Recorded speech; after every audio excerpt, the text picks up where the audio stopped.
So ito nga mga kabayan, nakakalungkot itong ating ibabalita dahil 3 OFW dito sa Saudi Arabia na ang trabaho nila ay nurse dito sa ospital.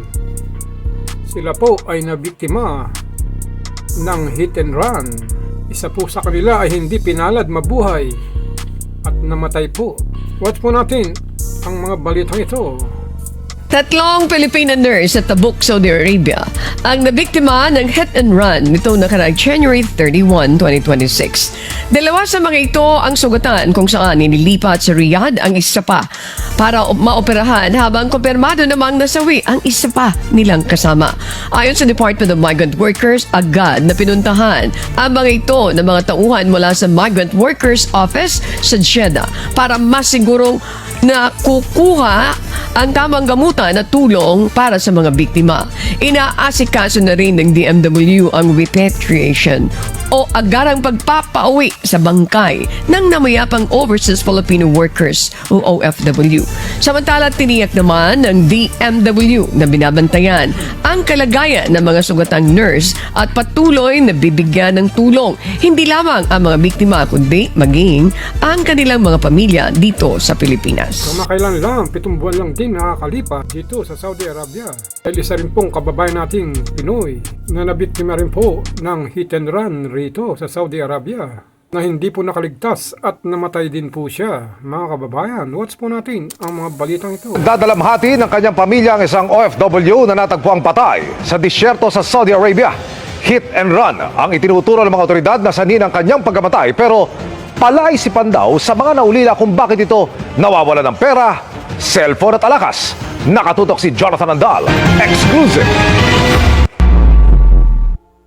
June 11 pa hinahanap sa Riyadh, Saudi Arabia ang 30 anyos na Pilipinong si Juljiri Aggong. Makalipas ang 4 na araw, natagpuan siyang patay na.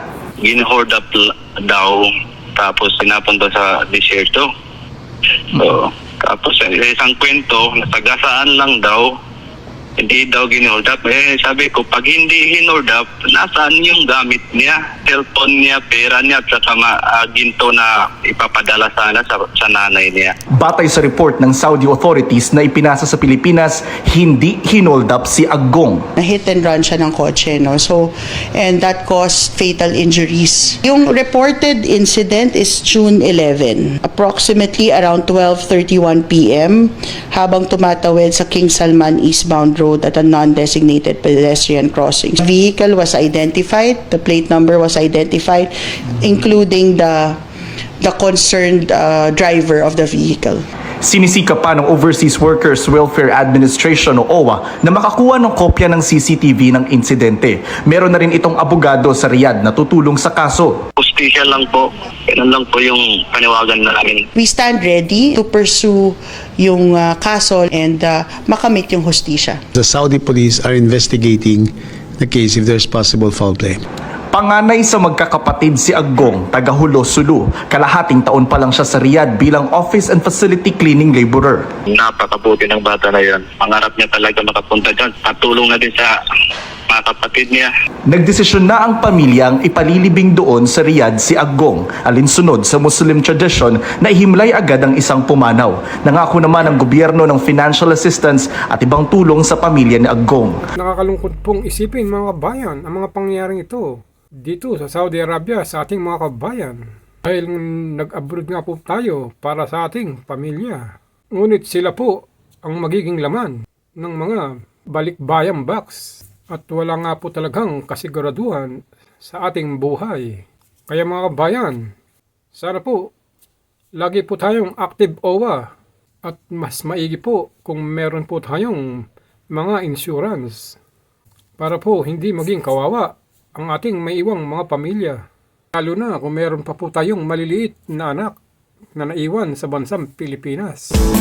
Noong ako ay naipang bansa, dala ang pangarap at pangamba, pagtulo ng luha, di alintana, kagustuhan, mag-ahon ang pamilya. Mahirap man buhay sa ibang bansa. Madalas kuya, alamang sigura nakakabili ang sariling luha dahil namimiss ang pamilya.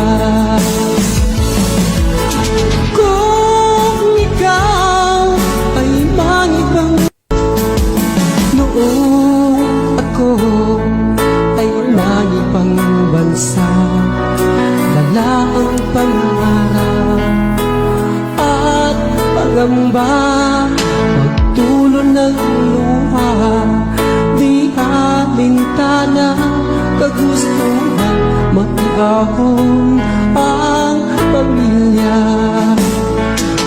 Mahirap man buhay sa ibang bansa, madalas kuya, alamang sigura nakakabili ang sariling luha dahil namimiss ang pamilya. Kung ikaw ay mangibang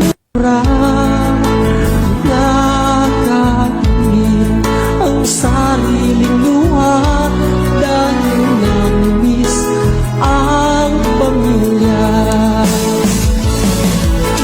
Kung ikaw ay mangibang Kaya rest in peace sa ating mga kabayang na mayapa at condolence po sa kanilang mahal sa buhay sa bansang Pilipinas. Sana po sa ating mga kabayan na nasa abroad ay lagi po tayong mag-iingat kung tayo po ay lalabas at gagala. At lagi po tayong manalangin sa may kapal